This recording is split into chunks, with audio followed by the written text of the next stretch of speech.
ओम श्री परमात्मने नमः। मैं प्रोफेसर हरीश अवस्थी अपने परम पूज्य गुरु जी पंडित भगवत शरण शुक्ल जी के साथ में आप सभी का Awasthi Ayurveda anatomy yoga and spirituality channel पर हार्दिक स्वागत करता हूं। गुरु जी वेद, उपनिषद, पुराण, गीता और धर्मशास्त्र के विशेषज्ञ हैं। वो गीता पर प्रत्येक श्लोक का विश्लेषण कर रहे हैं और हम लोग को अध्यात्म में और उत्तरोत्तर बढ़ा रहे हैं। तो आज 12वें अध्याय के 8वें श्लोक, जिसमें ध्यान के द्वारा भगवत प्राप्ति है, उसकी व्याख्या और सही अर्थ हम लोग को गुरु जी समझाएंगे। अब हम लोग चलते हैं गुरु जी की ओर। त्वमेव माता च पिता त्वमेव बन्धुश्च सखा त्वमेव विद्या द्रविणं त्वमेव सर्वं मम देवदेव। कृष्णाय वासुदेवाय हरये परमात्मने प्रणतक्लेशनाशाय गोविंदाय नमो नमः। इस चैनल से संबद्ध सभी विद्वद्गण, सभी जिज्ञासु छात्र वृंद, हृदय सज्जन वृंद एवं इस चैनल के संस्थापक तथा प्रबंधक आचार्य हरिदेव अवस्थी जी,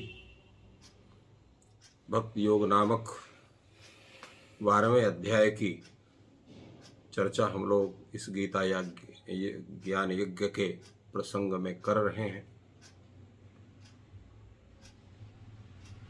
और भक्ति योग के इस प्रसंग में भगवान श्री कृष्ण प्रत्येक उन आयामों पर प्रकाश डाल रहे हैं कि भक्ति की जो योग्यता है वह अपनी योग्यता के अनुसार भक्ति के उस स्वरूप को अपनाकर अपने जीवन को सफल कर सकता है। भगवान ने पहले 2 उपासना पद्धतियों पर विचार किया, निर्गुण उपासना पद्धति और सगुण उपासना पद्धति। निर्गुण और सगुण का जो स्वरूप है उसके विषय में तुलसीकृत रामायण में भी वर्णन है। अगुण ही सगुण ही नहीं कछु भेदा, वारि बीच इव गावहि या वारि बीच जिम गावहि वेदा। जैसे अगुण और सगुण में कोई भेद नहीं हो बोलते। वारि और बीज, जल और जल की तरंग, यही वेद है। जब संपूर्ण जल रहता है तो जल एक आकार रूप में प्रतीत होता है, जिसको हम निर्गुण कहते हैं। उसका कोई आकार नहीं, जल का एक ही आकार है सामान्य रूप से। तो संपूर्ण जल का जल रूप आकार है, किंतु जब उसमें तरंग आ जाती है तो तरंग उस जल का एक विशेष आकार बन जाता है। बार बीच जिम गावहि वेदा, ऐसा वेद कहते हैं। ठीक उसी ढंग से वह जो परमात्मा है, जो सर्वत्र व्याप्त है, वो भक्तों के विशेष आग्रह से वो सगुण रूप में अवतरित होता है। परमात्मा का जो वास्तविक स्वरूप है वो सर्वव्यापी निर्गुण स्वरूप है, किंतु भक्तों के लिए भगवान और साथ साथ में उस सनातन धर्म के संस्थापना के लिए, धर्म संस्थापनार्थाय संभवामि युगे युगे, जैसा भगवान ने कहा है, तो सगुण रूप में धारण करते हैं। और उनके जो चरित्र होते हैं वो अपने उन चरित्रों के द्वारा, अपने उन लीलाओं के द्वारा भगवान सभी का मार्गदर्शन करते हैं कि कैसे हमको अपने जीवन को भयंकर कठिनाइयों में होकर भी सत्य के मार्ग का त्याग नहीं होना चाहिए और सत्य के मार्ग को ही अपनाना चाहिए। और कभी कभी बड़े सत्य को प्राप्त करने के लिए मार्ग थोड़ा टेढ़ा भी हो तो उस पर भी चलकर उसके परम सत्य को प्राप्त करना चाहिए। इसलिए भगवान ने कृष्णावतार में कभी कभी वे मार्ग गलत जैसे दिखाई पड़ते हैं, किंतु परम सत्य की सिद्ध करने के लिए, परम धर्म के संरक्षण करने के लिए वो असत्य जैसे दिखते हुए मार्ग को भी भगवान ने आश्रय करके और परम सत्य की स्थापना किया। आचार्य भर्तृहरि भी कहते हैं, असत्य वर्तमान स्थित्वा तथा सत्यम समीहते। असत्य का तात्पर्य वह गलत मार्ग नहीं है। असत्य का तात्पर्य है कि उस जो मार्ग का जो पूर्व स्वरूप है, जो स्पष्ट उस धर्म का स्वरूप प्रकट नहीं है, तो अस्पष्ट धर्म के स्वरूप का जो मार्ग है उस पर चल करके उस परम धर्म की सिद्धि करना आवश्यक होता है। कभी कभी वो गूढ़ स्वरूप होते हैं उसके, शास्त्रों के और महापुरुषों के चरित्रों को हम उनके सभी चरित्रों को समझ नहीं पाते हैं, किंतु शास्त्र हमें उन स्वरूपों पर चिंतन का एक संकेत देते हैं, और गीता शास्त्र उसी रूप में है। और इसलिए गीता शास्त्र हमको उन मार्गों के विषय में सचेष्ट करता है, बतलाता है, और भगवान के उस स्वरूप को पूर्ण रूप से भी समुद्घाटित करता है। इसलिए भगवान ने पहले वो परम स्वरूप जो उनका है, निर्गुण सर्वव्यापी स्वरूप, उसका चिंतन बतलाते हैं, और इसके अनंतर उस सगुण स्वरूप के विषय में भी चिंतन बतलाते हैं। और इसलिए भगवान ने कहा सगुण स्वरूप के चर्चा में ही कि ये तो सर्वाणी कर्वाणी मई सन्न्यस्य मत्परा। सगुण स्वरूप में ही भगवान श्री कृष्ण का वह स्वरूप है, दिव्य स्वरूप, और उसी स्वरूप को लेकर के उन्होंने अपने उस मार्ग को, सगुण मार्ग को भी उद्घाटित किया निर्गुण के पश्चात, और ध्यान योग की विषय में बतलाया, और संपूर्ण चित्त को, संपूर्ण स्वरूप को उस परमात्म स्वरूप में समर्पण के विषय में, और उन्होंने ये भी बतलाया कि मैया वेशित चेतसाम, जिन्होंने मुझ में अपने चित्त वृत्तियों को पूर्ण रूप से आविष्ट कर दिया, अर्थात उनका जो चित्त है वो उस परमात्म चिंतन व्यतिरिक्त चिंतन करता ही नहीं है। तो ये तो बड़ा कठिन है, सबके विषय की बात नहीं है, सबको इसको जल्दी कर नहीं सकता है। फिर ऐसा व्यक्ति फिर वो परमात्मा की उपासना कैसे करेगा?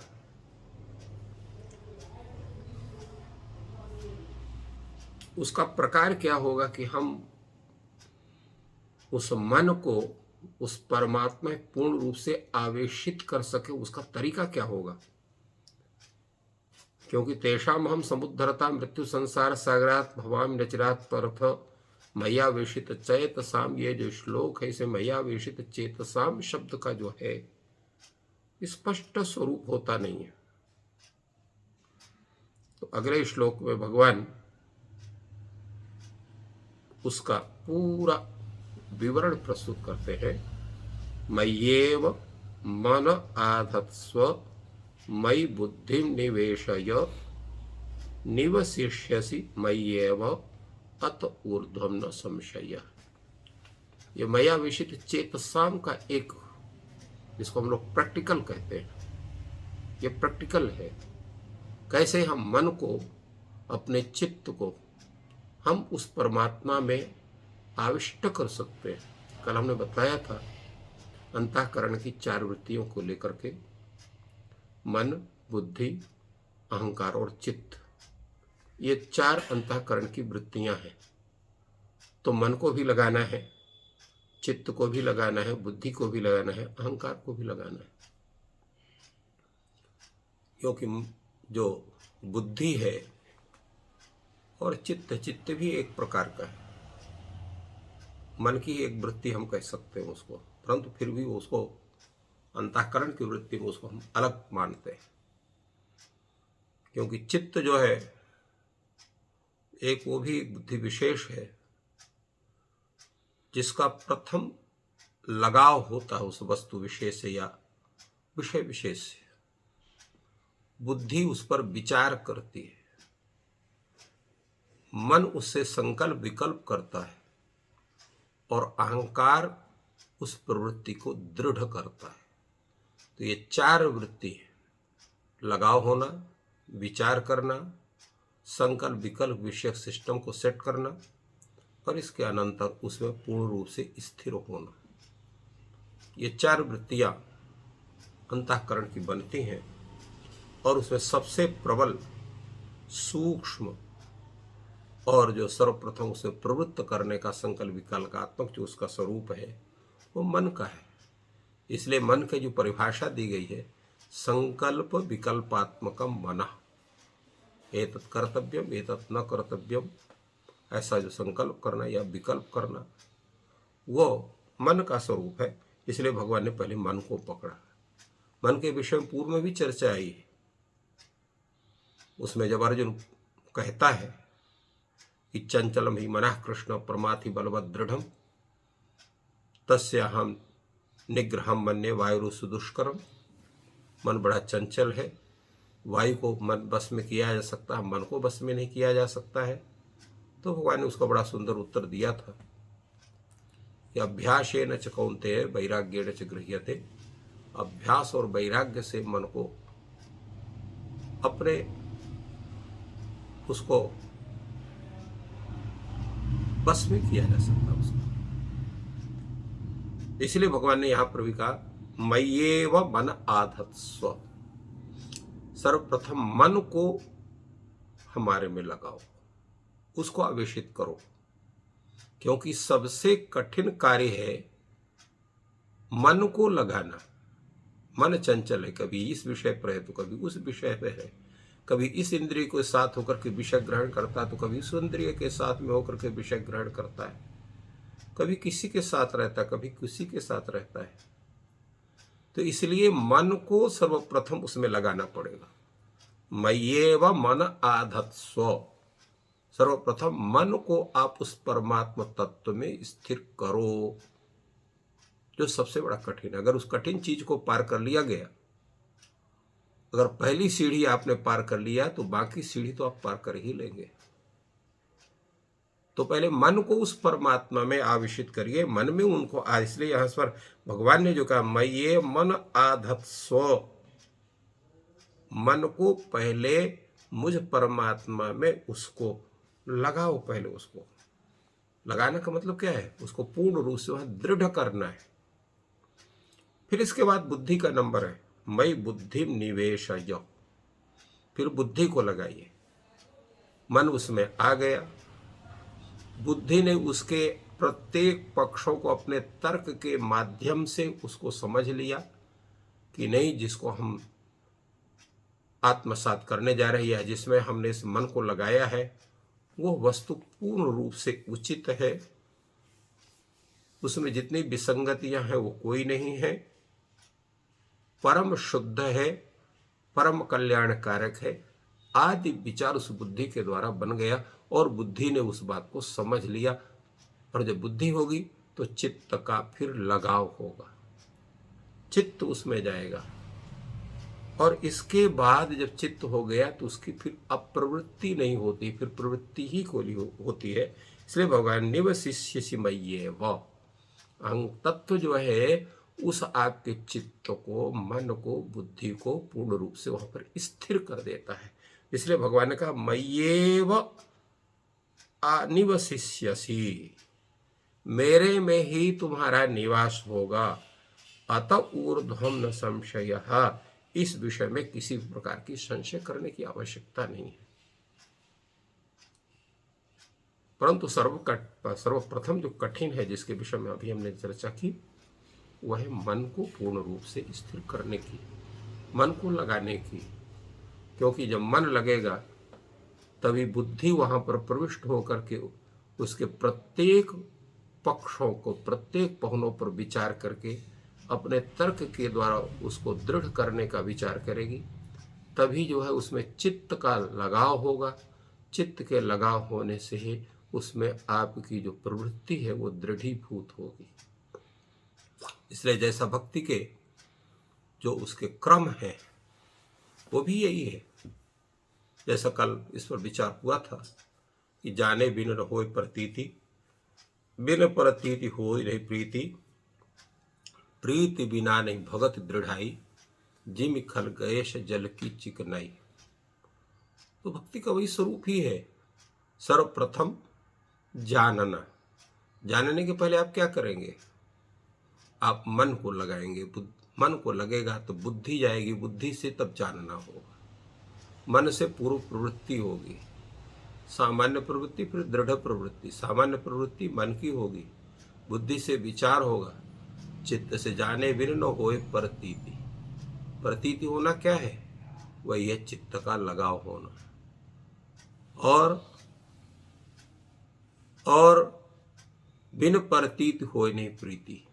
जब तक आपको विश्वास नहीं होगा तब तक प्रीति नहीं होगी। तो वो प्रीति जब हो जाएगी, अर्थात पूर्ण रूप से उस आपकी प्रवृत्ति बनेगी उस इष्ट के प्रति, तब जो है प्रीति का जब हो गया तब भक्ति का स्वतः स्वरूप बन जाएगा।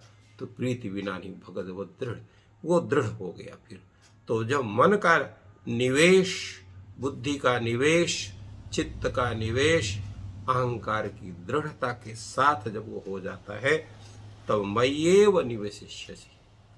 यहाँ पर एव शब्द का प्रयोग है, मेरे में ही आपका पूर्ण रूप से निवास हो जाता है। अत ऊर्ध्वम न संशय।